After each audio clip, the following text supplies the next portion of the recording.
বিছানার উপর নামাজ পড়লে কি নামাজ হবে? জোহর নামাজ কি 3টার পরে আদায় করা যাবে? আমার নিকটাত্মীয় মারা গেছেন, আমি কি এই মৃত ব্যক্তির ছবি দেখতে পারবো? বাথরুমে ফরজ গোসলের পর আবার কি ওযু করার প্রয়োজন আছে? পিরিয়ড চলাকালীন আযানের জবাব দিতে পারবো কি? সুন্নাত নামাজের প্রতি রাকাতে কি সূরা ফাতিহার পর অন্য সূরা পড়তে হবে? মহিলারা বাহিরে নামাজ পড়ার সময় নিকাব দিয়ে ঢেকে রাখলে নামাজ হবে কিনা? সকালে ঘর বাড়ি ঝাড়ু না দিলে কি কোনো সমস্যা আছে? ছেলে বা মেয়ে বাচ্চার পেশাব কাপড়ে বা গায়ে লাগলে কি তা নাপাক হয়ে যাবে? তা থেকে পবিত্র হওয়ার উপায় কি? আমি জানতে চাই, নামাজের মধ্যে আজে বাজে চিন্তা ভাবনা আসলে কি করব? দাঁত পড়ে যাওয়ার পর যে কৃত্রিম দাঁত লাগানো হয়, মারা যাওয়ার পর কি তা খুলে রেখে দিতে হবে? প্রয়োজনে পোকামাকড় মারা কি জায়েজ আছে? চলে যাচ্ছে আমাদের প্রশ্ন উত্তরের পালায়। অন্তরা আপনি লিখেছেন, আমার নিকটাত্মীয় মারা গেছেন, আমি কি এই মৃত ব্যক্তির ছবি দেখতে পারবো? তিনি যদি মহিলা হন আর আপনি মহিলা হিসেবে তার ছবি আপনি দেখতে পারেন, কোনো অসুবিধা নেই। তবে মানুষের মৃত্যুর পর অনেক সময় ছবি চেহারা বিকৃতি হয়ে যায়, এরকম ছবি তোলা উচিত নয়। মমতাজ খাতুন আপনি লিখেছেন, পিরিয়ড চলাকালীন আযানের জবাব দিতে পারবো কি? পারবেন, কোনো অসুবিধা নেই। আযানের জবাব দিবেন এবং আযানের জবাব দেওয়ার ফজিলত যেটি সেটা আপনি পাবেন, কারণ পিরিয়ড চলাকালীন নির্দিষ্ট কিছু কাজ বাদে বাকি সব আমলগুলো আপনি করতে পারবেন। সোনালী খানম ইতি আপনি লিখেছেন, ছেলে বা মেয়ে বাচ্চার পেশাব কাপড়ে বা গায়ে লাগলে কি তা নাপাক হয়ে যাবে? তা থেকে পবিত্র হওয়ার উপায় কি? যদি ছোট বাচ্চা হয়, দুগ্ধপোষ্য বাচ্চা যে দুধের উপর শুধু বেঁচে থাকে, তাহলে সেক্ষেত্রে সেরকম ছেলে বাচ্চার কাপড়ে পেশাব লাগলে সেখানে আপনি ছিটা দিলে সেটা পাক হয়ে যাবে, বা সে ব্যাপারে যথেষ্ট ছাড় আছে এবং শিথিলতা আছে। মেয়ে বাচ্চা হলে অবশ্য তারটা ভালো করে যথাযথভাবে দিতে হবে। আর যদি দুগ্ধপোষ্য না হয়, অর্থাৎ দুধের পাশাপাশি অন্য কিছু খায় বা অন্য কোনো বাইরের খাবারের উপর সে ডিপেন্ডেন্ট থাকে, তাহলে সেক্ষেত্রে এই বাচ্চার পেশাব লাগলে সেটাকে আপনি যথাযথভাবে অন্য সাধারণ পেশার মতোই ধৌত করে পবিত্র করতে হবে। এসকে রায়হান আপনি লিখেছেন, কন্যা সন্তানের জন্মের পর কি কানে আজান দিতে হয়? আজান সন্তান জন্মের পর, শিশুর জন্মের পর কানে আজান এবং একামত দেওয়ার বিষয়টি বিভিন্ন হাদিসে বর্ণিত হয়েছে। যদি হাদিসগুলো সনদ এবং সূত্রের দিক থেকে খুব বেশি স্ট্রং এবং শক্তিশালী তা নয়, তারপরেও আমলযোগ্য। বিন বাজ রাহিমাহুল্লাহ বলেছেন যে আমল করা যেতে পারে। মুজাম্মেল চৌধুরী আপনি ইউটিউব চ্যানেলে প্রশ্ন করেছেন, সুন্নত আদায়রত অবস্থায় যদি ইমাম জামাতে দাঁড়িয়ে যান, তখন করণীয় কি? সুন্নত শেষ করব নাকি সুন্নত ছেড়ে দিয়ে জামাতে শামিল হব? আপনি যদি নামাজের নিয়ত করে ফেলেন, তাহলে নামাজ শেষ করবেন, একটু তাড়াতাড়ি করে শেষ করে আপনি জামাতে শামিল হয়ে যাবেন। যদি 4 রাকাতে নিয়ত করে থাকেন, তাহলে দ্বিতীয় রাকাতে বসে আপনি সালাম ফিরে ফেলবেন, সালাম ফিরে আপনি জামাতে শামিল হবেন। আর এর বাইরে আরব উলামায়ে কেরাম অবশ্য ভিন্ন কথা বলেন। বিশেষ করে সৌদি আরবের স্কলাররা বলেন, আপনি যদি নামাজ নফল বা সুন্নতের নিয়ত করেন, ফরজ শুরু হয়ে যায়, যেহেতু ইদা উকিমাতিস সালাতু ফালা সালাতা ইল্লাল মাকতুবা হাদিসে আসছে, যখন ইকামত দেওয়া হয় তখন ফরজ ছাড়া কোনো নামাজ পড়া যাবে না। সেই হাদিসের কারণে আপনি নামাজ ভেঙে হলেও সাথে সাথে ফরজ নামাজে যুক্ত হবেন। তো প্রথমত উলামায়ে কেরাম যারা বলেন যে নামাজ ভাঙবেন না, বরং দ্রুত শেষ করে একামত দিবেন, তাদের বক্তব্য হাদিসে বলা আছে যে একামত শুরু হলে আর কোনো নামাজ নয়, এর মানে হলো অন্য কোনো নামাজ শুরু করা যাবে না। একামত হয়ে গেছে, এখন আমরা অন্য কোনো নামাজ শুরু করবো না। আগে থেকে শুরু করা হয়ে গেছে, এখন এটা ভেঙে ফেলবো, হাদিসে এটা বোঝানো হয়নি। আর এর দলিল হিসেবে একটি আয়াত পেশ করা হয়, লা তুবতিলু আমালাকুম, আল্লাহ বলেছেন তোমরা তোমাদের আমলকে বাতিল করে দিও না, নষ্ট করে দিও না, যার কারণে নামাজ না ভেঙে দ্রুত শেষ করে জামাতে শামিল হবেন।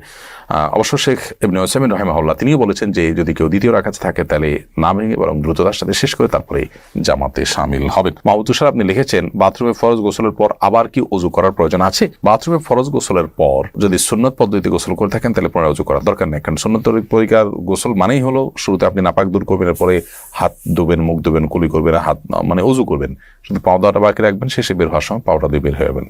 তাহলে সেক্ষেত্রে আপনার ফরজ গোসল এবং ওযু দুইটা একসাথে হয়ে গেল। যদি আপনি সেটা না করেন আগে, তাহলে সেক্ষেত্রে আপনি পরবর্তীতে আলাদা ওযু করবেন যদি ওযু আপনার না হয়ে থাকে। মোহাম্মদ সিমন সরকার আপনি লিখেছেন, প্রয়োজনে পোকামাকড় মারা কি জায়েজ আছে? যদি আপনার ডিস্টার্বের কারণ হয়, তাহলে সেক্ষেত্রে আপনি মারতে পারেন। ডিস্টার্বের কারণ না হয় নিচক দুষ্টামি করে মারলেন, সেটা আপনার জন্য জায়েজ নয়। এমডি জনি আপনি লিখেছেন, আমি জানতে চাই নামাজের মধ্যে আজে বাজে চিন্তা ভাবনা আসলে কি করবো? আজে বাজে চিন্তা আসলে সেটাকে ভালো চিন্তা রূপান্তর করবেন, পরিবর্তন যখন মনে হবে সাথে সাথে নিজেকে ভর্ৎসনা করে সরে আসার চেষ্টা করবেন, এবং এই কসরতটা যত বেশি বাড়তে থাকবেন, ইনশাআল্লাহ বিদিনিল্লাহ আপনার এই অসুবিধা থেকে আপনি তত দ্রুততার সাথে বেরিয়ে আসতে পারবেন। জেসমিন আক্তার আপনি লিখেছেন, সকালে ঘর বাড়ি ঝাড়ু না দিলে কি কোনো সমস্যা আছে? কোনো অসুবিধা নেই, ঘর বাড়ি ঝাড়ু দিয়ে পরিষ্কার করার চেষ্টা আপনি সবসময় করবেন, সেটা উচিত।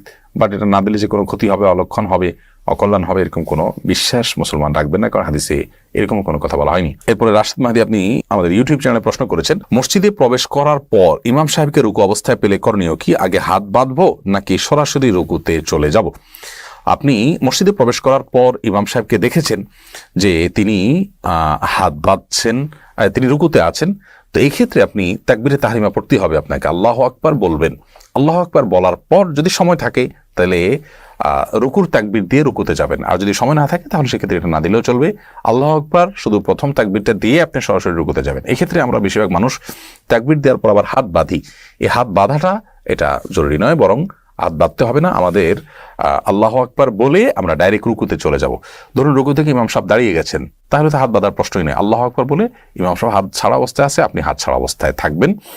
আর রুকুতে যদি ইমাম সাহেবকে পান, তাহলে আল্লাহু আকবার বলে আপনি ডাইরেক্ট রুকুতে চলবেন। আল্লাহু আকবার বলে হাত বেঁধে তারপর রুকুতে যাওয়ার প্রয়োজন নেই, কারণ হাত বাঁধাটা হলো তখন যখন আমরা প্রথম দাঁড়িয়ে সূরা ফাতিহা এবং সূরা মিলানোর অপশন থাকে, তখন আমরা হাত বাঁধবো। এর বাইরে রুকুতে গেলে হাত বাঁধার দরকার নেই, শুধু আল্লাহু আকবার তাকবীর তাহমিদ বলেই আমরা রুকুতে চলে যাব। মোহাম্মদ ইমরান হোসেন আপনি লিখেছেন, সুন্নাত আমাদের প্রতি রাকাতে কি সূরা ফাতিহার পর অন্য সূরা পড়তে হবে? জি, প্রত্যেক রাকাতে আপনি সূরা ফাতিহার সাথে অন্য সূরা পড়বেন। এমডি ফাহিম আপনি ইউটিউব চ্যানেলে প্রশ্ন করেছেন, জুমার নামাজের প্রথম রাকাত জামাতের সাথে পড়তে না পারলে যোহর নামাজ পড়বো নাকি জুমার নামাজই পড়বো? দেখুন, এক্ষেত্রে বুখারী মুসলিম এক জায়গায় বর্ণনা করেছে একটি হাদিস, নবী করিম সাল্লাল্লাহু আলাইহি ওয়াসাল্লাম বলেছেন, মান আদরাকা রাকাতাম মিনাস সালাতি ফাকাদ আদরাকা সালাহ। যে ব্যক্তি কোনো নামাজের একটি রাকাত পেল, সে ওই নামাজটা পেয়ে গেল। অতএব জুমার নামাজের শেষ রাকাত যদি আপনি পান, একটি রাকাত যদি আপনি পান, তাহলে আপনি জুমার নামাজটা পেয়ে গেলেন। এই হাদিসের আলোকে বিধায় আপনি আরেক রাকাত একাকী, অর্থাৎ ইমাম সালাম ফেরানোর পর আপনি মাসবুক হিসাবে আরেক রাকাত পড়ে জুমার নামাজকে সম্পন্ন করবেন, জোহর নামাজ আপনি পড়বেন না। এরপরে অমিতা আখতার অমি আপনি লিখেছেন, জোহর নামাজ কি 3টার পরে আদায় করা যাবে? এটা ভেরি করবে পৃথিবীর কোন জায়গায় আপনি আছেন, এখানে আসর ওয়াক্ত কখন হয় সেটার উপরে। আসর ওয়াক্ত হওয়ার আগ পর্যন্ত আপনি জোহর ওয়াক্ত পড়তে পারবেন। আব্দুল্লাহ মুহাইমিন আপনি লিখেছেন, আমি চাকরি করি, আমার বস মহিলা, আমি কি তাকে সালাম দিতে পারবো? নারী পুরুষ একে অন্যকে সালাম দিতে পারবেন কিনা এ নিয়ে দুটি মতের মধ্যে থেকে একটি মত হলো যে আপনি দিতে পারবেন, বিশেষ করে কণ্ঠের মধ্যে বিশেষ কোনো কমলতা কৃত্রিমতা সৃষ্টি না করে স্বাভাবিকভাবে সালাম দেওয়া বা নেয়া করতে পারবেন। কারণ নারী পুরুষ প্রয়োজনে কথাবার্তা বলতে পারে, বিশেষ করে যখন কোনো কথা বলতে হবে তো কথা বলার আগে সালাম দিতে হয়, সেই হিসাবে সালাম দিয়ে আপনি কথা বলবেন, এতে কোনো দোষী কিছু নেই। তবে হ্যাঁ, কথার ভিতরে কৃত্রিমতা সৃষ্টি করবেন না, যদি অনেক উলামা কেরাম এটাকে নিষেধ করেন। ওয়াসিমউদ্দিন আপনি লিখেছেন, স্বামী মারা যাওয়ার পর স্ত্রী কি তার বাড়ি থেকে বের হতে পারবেন না? এ বিষয়ে শরীয়তের বিধান কি? স্বামী মারা যাওয়ার পর স্ত্রী 4 মাস 10 দিন পর্যন্ত শোক পালন করবেন। এই শোক পালনের অংশ হিসাবে তিনি অন্যত্র বিবাহ বন্ধনে আবদ্ধ হবেন না, এবং যে বাড়িতে স্বামীর মৃত্যুর সময় ছিলেন সেই বাড়িতে তিনি 4 মাস 10 দিন অবস্থান করবেন। এই বাড়ি থেকে তিনি বের হতে পারবেন না, এর মানে এই নয় যে তিনি ঘর থেকে আর বের হতে পারবেন না, উঠানেও যেতে পারবেন না। ব্যাপারটি হলো এরকম যে ওই বাড়ির যে চৌহদ দিয়ে ওইটা থেকে বের হয়ে তিনি আরেক বাড়িতে যাওয়া, বাপের বাড়িতে, ভাইয়ের বাড়িতে বা কোনো বিয়ে শাদিতে, মার্কেটে, অন্য কোথাও, এটা তিনি করতে পারবেন না। বরং এই সময়টা তিনি নিজেকে ওই জায়গাতে রাখবেন এবং সাধারণ কাজকাম তিনি করবেন। একান্ত যদি নিরুপায় হন, অসুস্থ হয় বা অন্য কোনো কারণ দেখা দেয়, বিশেষ কারণ যেখানে বের হওয়া ছাড়া কোনো উপায় নেই, তাহলে সেক্ষেত্রে তিনি বের হতে পারবেন ওই প্রয়োজনীয় কাজটির জন্য শুধুমাত্র। সুমাইয়া আক্তার আপনি লিখেছেন, বিছানার উপর নামাজ পড়লে কি নামাজ হবে? নামাজ হবে, তবে যদি এরকম হয় সেটা আপনার চেহারা পরিপূর্ণ ডেবে যায়, তাহলে সে জায়গায় অবশ্যই আপনি নামাজ পড়বেন না। কিন্তু যদি সেটা এত নরম না হয়, বরং আপনি স্বাভাবিকভাবে উপস্থিত করতে পারেন, সামান্য একটু ডাবে মাত্র, তাহলে আপনি সেখানে নামাজ পড়তে পারেন, কোনো অসুবিধা নেই। পাক থাকাটা হলো মুখ্য। আমার আম্মার কবরে বড় বড় গাছপালা হয়েছে, তা কি কাটা যাবে? জি, বিশেষ করে যখন সেটা আবর্জনার পর্যায়ে থাকবে, আপনি কেটে সেটাকে পরিষ্কার করতে পারেন, কোনো অসুবিধা নেই। শশীমণি আপনি আইডি থেকে লিখেছেন, অজু ছাড়া কি সবসময় আস্তাগফিরুল্লাহ পড়া যাবে? যাবে, কোনো অসুবিধা নেই। আস্তাগফিরুল্লাহ পড়ার জন্য অজু আবশ্যক নয়।